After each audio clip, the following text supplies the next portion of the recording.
Hello and welcome to the Business of Data podcast. My name is Catherine King and I'll be your host. Welcome to season 3. It's absolutely lovely to have you joining us. In this series, we will be talking to executives and thought leaders from a range of industries, departments and functions, all about their passions, experiences and challenges within data and analytics. Let's go ahead and dive straight into today's episode.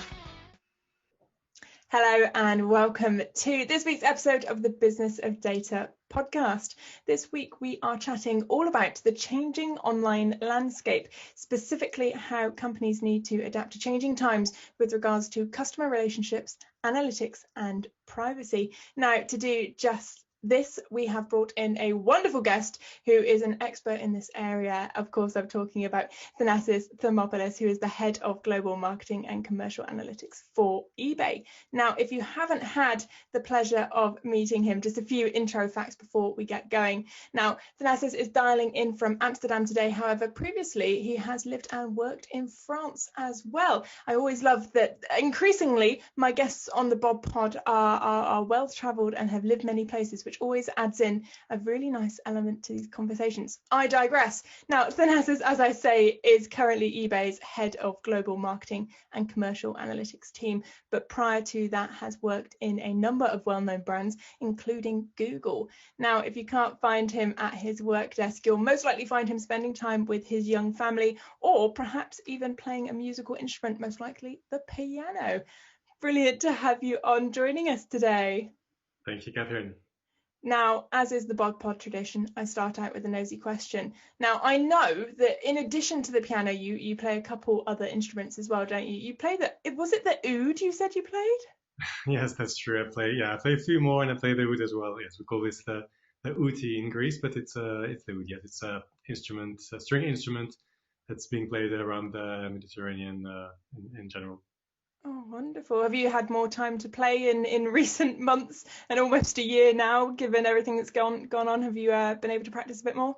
I'm afraid a bit less. That's what A bit less. when you have a little family, so you have a bit less time for yourself. So you need to do several things, right? The jobs and your home job as well. So I'll keep it for later.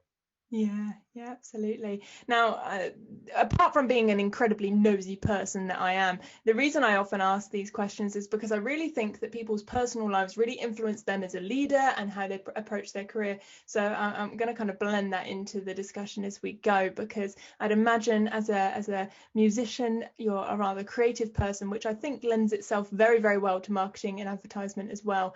So we'll see how those thread together. Now, Let's set the scene a little. I know in your role you recently expanded into being more broad than it was previously. So I wondered if you could begin by outlining your role and what it is you look after within eBay. Sure. So I joined the eBay Classifieds group. So we are the part of eBay that takes care of all the classifieds websites. And I started April the 1st, so in the middle of the first lockdown, as the head of the global commercial analytics team. So that encompasses mostly advertising revenue, which is a big chunk of the revenue, obviously. And since a few weeks, I've been also running the global marketing analytics team. So that's, let's say, a parallel team that also takes care of the analytics centrally, but more on the marketing side. So that also encompasses a lot of domain, but it's more marketing. So it's of course everything around digital activities, paid digital activities, CRM, but also customer satisfaction and many other topics. Super. I think it's going to be really interesting for the audience members who perhaps sit in one of those teams to hear from you, and the fact that you are looking over both now in various companies that we see. We have listeners from lots of different size companies and organizations. So it'd be really great to hear for them your perspectives. Now, as I said at the top of this conversation, we're talking all about the changing landscape of the online world, especially in the realm of advertising and marketing, as you say. So let's start off quite broad. Could you summarize the big changes that you're currently working through and the changes that you see on the horizon for this world? Yeah, so obviously there's a huge shift now in the way that, let's say, users go online and what they expect in terms of privacy. Mm-hmm. So this started already 2 years back, I would say, with the famous GDPR that we know in Europe mostly, but also e-privacy and other changes as well. So there are quite a few impacts there, obviously major ones. The first one being that it's becoming more and more difficult to recognize people online. And what does this has in terms of second wave of impact is that if you can't really recognize people online, then you will more, let's say, have more challenges in providing personalized experiences and also be able to measure whatever you're doing online as online activities and to measure it. So the promise that we had in the past was a one-to-one personalization at scale. And so everybody was really trying very hard with very advanced models to be able to identify each unique person across devices, across browsers, which was already kind of a little challenge. But in order to be able to do very specific micro-targeting and also being able to measure individually all the actions you would well. This promise is a promise from the past. So before we even managed to actually roll out this fully, it's something that now is much more shifting into what I call not a one-to-one, but a one-to-few. And why would we do this? Because there's been an increasing, let's say, focus on privacy. So the awareness around not only the quantity and the type of data that companies, corporations collect about individuals, but also the fact that they used to do this a lot without people knowing. So people realize that, right? And now, thanks to the awareness, thanks also to legislation, individuals have more power and more control on what they give in terms of information and to whom. Yeah. So this ranges, of course, so there's a very vast, let's say, a range of things there. So it comes from really like, are you allowed to follow me at all? So this is everything around cookies, I guess we'll talk about later, but also a bit later what type of data. So these days that we're talking now, one of the major messaging software is changing their terms and conditions and collecting and combining much more data than before. And I think this is something that's very interesting because it's a bit the opposite of what everybody's doing. And I'm very curious to see how the consumers will react to that. Absolutely. Now it's so funny, and I hope the audience members do it as well, that when you're talking through things and you're hearing them, you're applying them to your own business or your own life.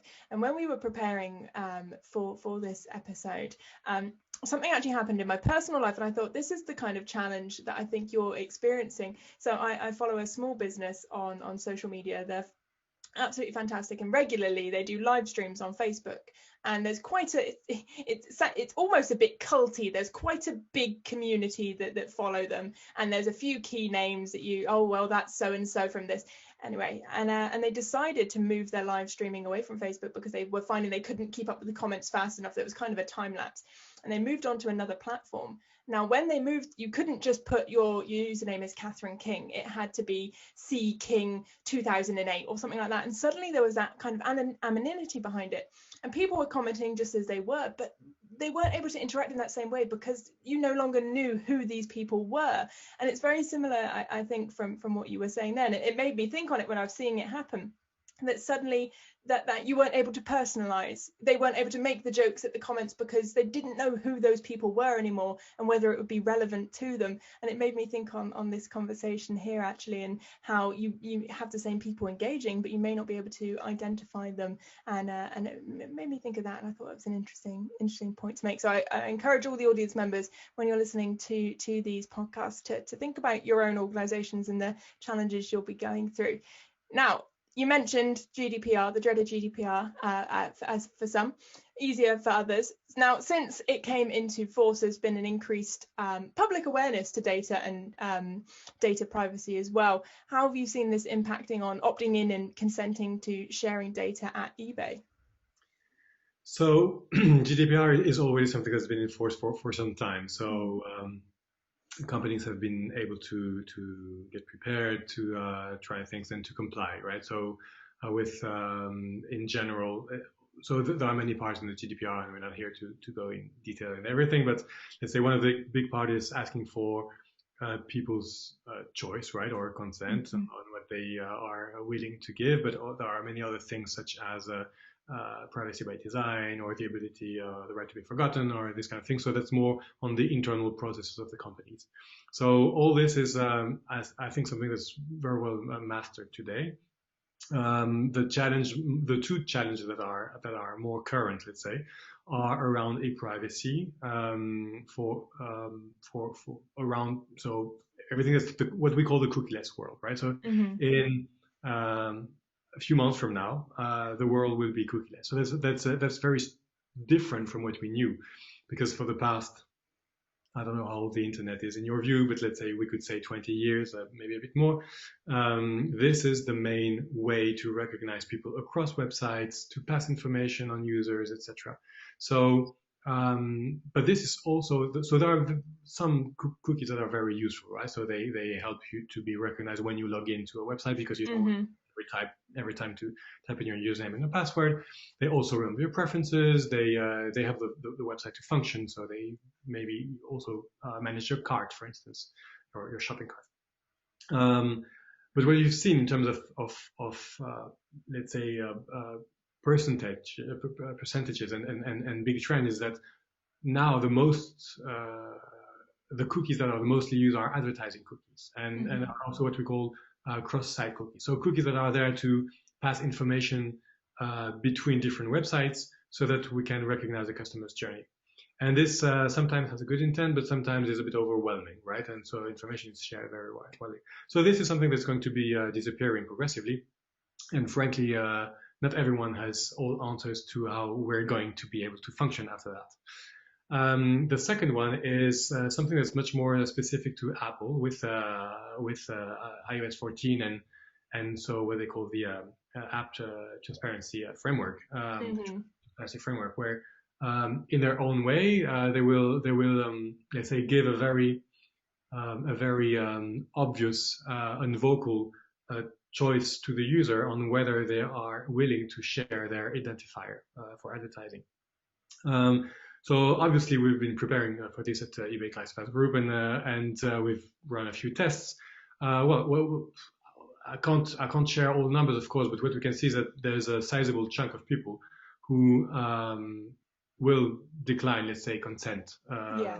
as previously we could recognize them and provide them personalized experience. So this is a challenge. On the advertising side, of course, it's a challenge for all publishers. It's a challenge. Mm-hmm. So the few ways, let's say, to work on this is um, a lot of, I think, explanation, right? So tell the users why it's probably a good thing. So when we were preparing, I also told you that famous sentence that it's not that people hate ads, it's that people hate Mm-hmm. ads. So I think from the moment where I will start to be targeted with things that are absolutely not relevant to me, Yeah. it will become annoying, right? Mm-hmm. So this is one, but also having more and more not only consenting users, but logged in users. Because when you have users that are logged in, it means generally that they accept to share, let's say, something about their profile, but Yeah. also their history, their preferences, because it's just more convenient, more relevant, as you just get a better experience. But in order to do that, what you need to do is build trust. So if I'm a shady website, or a website that is well known for, let's say, having uh, subpar practices around their information sharing, Mm-hmm. then I will be very reluctant to that. If it's on the other side a business that I trust, that I love, and that I'm totally okay with giving some of my data to in exchange for a better experience, I will do this very gladly. Absolutely, and I think that that's kind of a key word, isn't it? Is that exchange? You've got to really see that value in what you're going to get to give back that value of your data as well. And that exchange, I think, it isn't a permanent thing as well. And I think that's quite interesting, actually, how something that was relevant perhaps isn't anymore as well. Now, as you say, the issue of it being unknown is very very prominent, and the fact that people are preparing in many different ways. But how will you be preparing for kind of the uncertainty that is currently provided by the landscape of marketing and advertisement? So it varies per country. We are currently present in 11 countries with 13 markets. The two big things is a bit what I told you about logged in users. So it's what we call first party data. So first party data is the data you have about your users and that other people don't have, right? So something more. So for instance, purchase history, this is a first party data, as opposed to third party data that would be, for instance, if I ask Google or Facebook to help me target people who like jazz, then they can give this to me and everybody knows that those users like jazz. So so this is one of the first things, right? Is developing first party capabilities. So meaning not only collecting data, of course, in a compliant way and with the consent of the users, but also being able to use it. So once you've collected, once you know that this user has sold this item or has purchased this item, etc., or more stuff, what do you do with it? And it's not so easy, right? So the MarTech and the AdTech environments are things that have been built in like across all those years and decades. So you need to somehow replicate part of this, and it's what, for instance, the major media sites have been doing, but also e-commerce and retail websites are increasingly focusing on that. Absolutely. So this is the first one, and second is being able to, let's say, test. So it's something we do a lot, especially in the analytics community, right? It's A/B testing, it's MBT, so it's basically testing all the time, which is something that the digital allows us to do. It's testing at scale and to see, okay, what kind of messaging works well, how do customers respond to, let's say, could be this kind of banner, this kind of copy, this kind of image, and trying to see how we can at the same time be, let's say, the most efficient, but also be the most informative for our users and helpful for them. Absolutely. Now, we mentioned earlier about the kind of public awareness, and we can all name different scandals that have happened where privacy has not been adhered to in issues like that. And there's, from my experience speaking to many executives, there's quite a range of understanding truly what GDPR means and different privacy, and again, as you say, with everything that's going on with the cookies, there's quite a lot of unknown. Do you think in the wider industry there's now a lack of creativity for fear of misstepping in these areas, or is it something that you think the industry's got a good handle on and can continue to be creative within the realm of this privacy I want to say privacy issue, but it's not necessarily an issue, it's a privacy topic? Yes, it's not an issue, definitely. It's a change, right? So I think it's for the good, like for the users. It's generally a challenge for the businesses. So it's a very interesting question that you're asking, because what you see that there is no one single truth, right? Even with law and regulations. And so if you talk to different legal people or lawyers, there is a part for interpretation, which also is increased when you work across different markets geographically.